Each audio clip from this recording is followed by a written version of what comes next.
बच्चों, कैसे हैं आप लोग। आशा करती हूँ कि आप सभी अच्छे। बच्चों, शुरू करते हैं आज का अध्याय कहानी लेखन। तो आइए जानते हैं कहानी किस प्रकार लिखते हैं। तो बच्चों, कहानी पढ़ना और सुनना एक रोचक गतिविधि है। कहानी में मनुष्य, परियों आदि से संबंधित घटनाओं को क्रमबद्ध करके रोचक ढंग से प्रस्तुत किया जाता है। कहानी को सुनने पढ़ने से हमें मनोरंजन के साथ साथ जीवन उपयोगी शिक्षा भी मिलती है। कहानी का संबंध प्रायः राजा रानी, साधारण लोक जीवन या पशु पक्षियों से होता है। ये सभी के साथ कहानी के पात्र कहलाते हैं। कहानी में होने वाली घटनाएं उसकी कथा वस्तु कहलाती हैं। पात्रों द्वारा आपस में की गई बातों को, यानी कि जो पात्र आपस में बातचीत करते हैं, उसको कथोपकथन कहते हैं। कहानी लिखने का कोई ना कोई प्रयोजन होता है, यानी कि उसका कोई ना कोई उपयोग होता है। यही कहानी का उद्देश्य कहलाता है। इस प्रकार कहानी के 4 अंग निम्नलिखित हैं, यानी कि जब भी हम कहानी लेखन लिखते हैं तो उसके 4 अंग या 4 भाग होते हैं, जैसे कि कथा वस्तु काल्पनिक है या वास्तविक है, पात्र यानी मनुष्य है, पशु पक्षी आदि। उद्देश्य क्या है, मनोरंजन है या फिर ज्ञान प्रदान करना है। और कथोपकथन है, यानी कि कहानी को सरल व प्रवाहपूर्ण कथोपकथन यानी कि बातचीत से आगे बढ़ना। तो बच्चों, ये कहानी के कुछ अंग होते हैं। कहानी लिखते समय निम्न बातों को ध्यान में रखना चाहिए और तभी हमें कहानी लिखनी चाहिए। जैसे कि कहानी को एक रूपरेखा बनाकर लिखनी चाहिए। कहानी का प्रारंभ यानी कि जो कहानी की शुरुआत होती है वो सुंदर व आकर्षक होनी चाहिए। कहानी की भाषा सरल तथा रोचक होनी चाहिए। कहानी का अंत रोचक होना चाहिए तथा उससे कुछ शिक्षा अवश्य मिलनी चाहिए। तो बच्चों, जब भी हम कहानी लिखें तो वो ऐसी होनी चाहिए कि हमें उस कहानी के अंत में कोई ना कोई शिक्षा जरूर प्रदान हो। तो आइए बच्चों, पढ़ते हैं कुछ उदाहरण जिसमें देखते हैं कि कैसे कहानी लेखन लिखा जाता है। तो सबसे पहली कहानी है सॉरी मम्मी। भोलू बहुत शरारती होता जा रहा था। उसे पत्थर उठाकर खिड़की और दरवाजों के शीशे तोड़ने में बड़ा मजा आता था। उसके स्कूल के बैग में किताबें कम, पत्थर ज्यादा पड़े रहते। क्या स्कूल क्या मोहल्ला, दोनों जगहों से उसके द्वारा शीशा तोड़ने की शिकायत उसकी मम्मी को मिल चुकी थी। इसके लिए भोलू कई बार मम्मी से डांट भी खा चुका था, कई बार दंडित भी हो चुका था, लेकिन वह सुधरने का नाम नहीं ले रहा था। एक दिन उसने पत्थर से अपने ही घर के प्रथम तल की खिड़की का शीशा पत्थर से तोड़ दिया। संयोग की बात यह थी कि उसकी मम्मी ने उसको पत्थर चलाते हुए देख लिया था।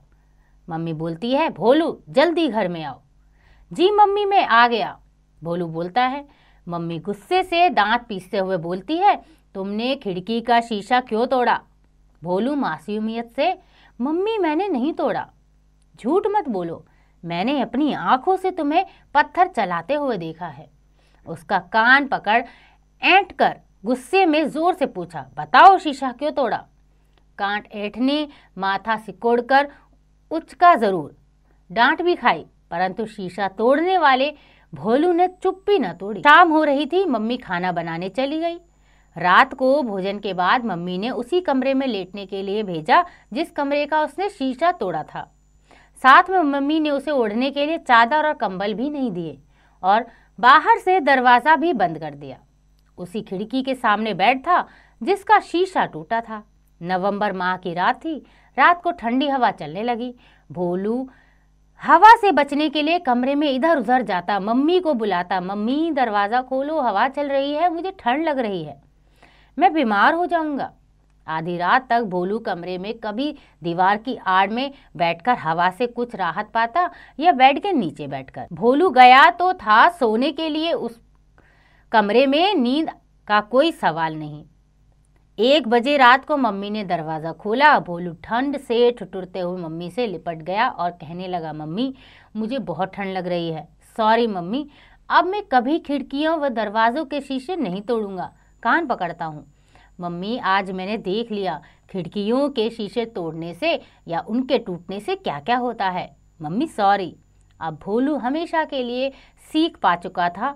मम्मी ने अब उसे अपने कमरे में अपने साथ लिटाया। तो बच्चों, ये कहानी लिखी सर्वेशकांत वर्मा ने। और इस कहानी से हमें क्या शिक्षा मिली? हमें किसी वस्तु की फालतू तोड़फोड़ नहीं करनी चाहिए, क्योंकि अगर हम किसी वस्तु को तोड़ेंगे तो हमें ही उसका नुकसान भुगतना पड़ेगा। तो बच्चों, आगे एक और कहानी पढ़ते हैं। कहानी का नाम है संकेत के आधार पर कहानी। यानी कि एक गरीब लकड़हारा जंगल जाकर लकड़ियां काटना, एक बार नदी किनारे लकड़ियां काटना, कुल्हाड़ी का नदी में गिरना, वरुण देव का प्रकट होना, सोने की कुल्हाड़ी देना, लकड़हारे का मना करना, चांदी की कुल्हाड़ी देना, लकड़हारे का फिर मना करना, लोहे की कुल्हाड़ी देना, लकड़हारे का खुश हो जाना, वरुण देव का लकड़हारे की ईमानदारी से प्रसन्न होना, उसे तीनों कुल्हाड़ियां देना। तो बच्चों, ये है संकेत के आधार पर कहानी। यानी कि हमें कुछ संकेत दिए गए हैं और हमें इसके ही आधार पर पूरी कहानी करनी है। तो आइए करते हैं कहानी ईमानदार लकड़हारा। किसी गांव में एक गरीब लकड़हारा रहता था। वह प्रतिदिन जंगल में जाता था और वहां से लकड़ियां काट कर लाता था। लकड़ियों को बाजार में बेचकर वह अपने परिवार का पालन पोषण करता था। एक दिन की बात है, वह जंगल में नदी के किनारे एक पेड़ पर चढ़कर लकड़ी काट रहा था। अचानक उसकी कुल्हाड़ी नदी में गिर गई। वह बहुत दुखी हुआ और नदी के किनारे बैठकर रोने लगा। उसकी करुण आवाज सुनकर वरुण देव प्रकट हुए और उससे उसके रोने का कारण पूछा। लकड़हारे ने वरुण देव को अपनी कुल्हाड़ी नदी में गिरने की बात बताई।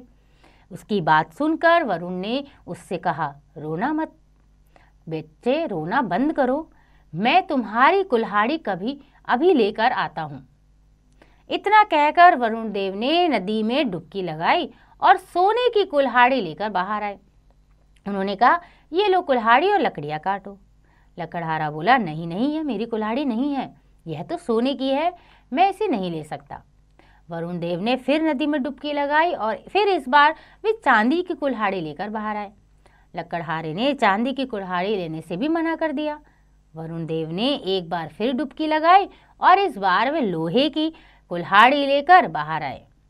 अपनी कुल्हाड़ी देखकर लकड़हारा खुशी से उछल पड़ा और बोला, यही है मेरी कुल्हाड़ी, मुझे दे दो, अब मैं अपना काम कर सकूंगा। वरुण देव बोले, मैं तुम्हारी ईमानदारी से बहुत प्रसन्न हूँ, इसलिए ये तीनों कुल्हाड़ियाँ तुम्हें देता हूँ। उसे कुल्हाड़ियाँ देकर वरुण देव अंतर ध्यान हो गए।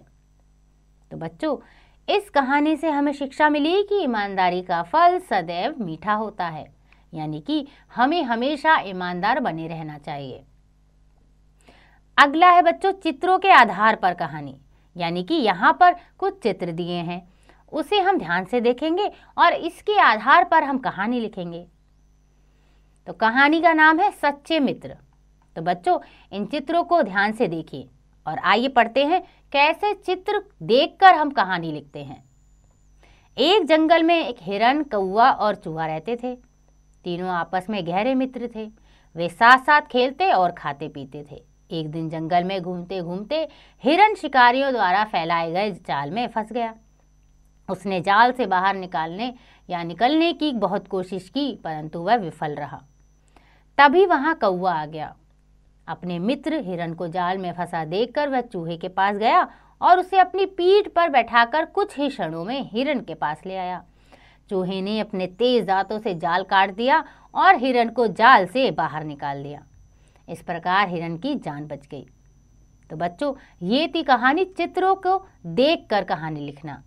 इस कहानी से शिक्षा मिली कि सच्चा मित्र ही संकट के समय काम आता है। यानी कि बच्चों, जब हम सच्चे मित्र बनाते हैं तो जब हमें परेशानी होती है तो वही सच्चे मित्र हमारे काम भी आते हैं। इसलिए हमें मित्रता सच्ची रखनी चाहिए। आशा करती हूँ कि आपको यह अध्याय समझ आ गया होगा। इसका अभ्यास आप स्वयं कीजिए।